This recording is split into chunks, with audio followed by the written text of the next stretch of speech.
শিল্পীৰ প্ৰতিভা জনপ্ৰিয় কণ্ঠশিল্পী নীলাক্ষী নেওগৰ প্ৰতিভা চাওকচোন। সমগ্ৰ অসমবাসীকে কণ্ঠৰ যাদুৰে মোহিত কৰিছে অসমৰ জনপ্ৰিয় কণ্ঠশিল্পী নীলাক্ষী নেওগে। কণ্ঠৰ যাদুৱেতো তেওঁ সকলোকে মোহিত কৰিছেই, এইবাৰ তেওঁ পেঁপা বজায়ো অসমবাসীক মোহিত কৰিলে।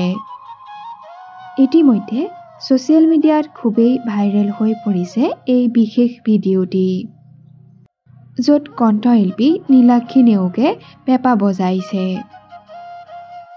নীলাক্ষী নেওগৰ এই প্ৰতিভা দেখি সকলোৱে মোহিত হৈছে।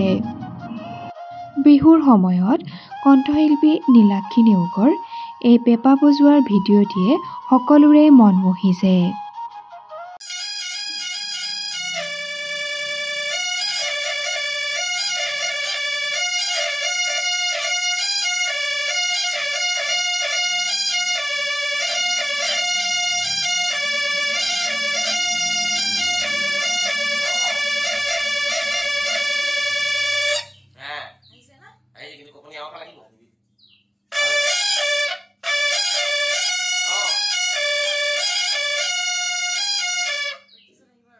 Ahi gom pagi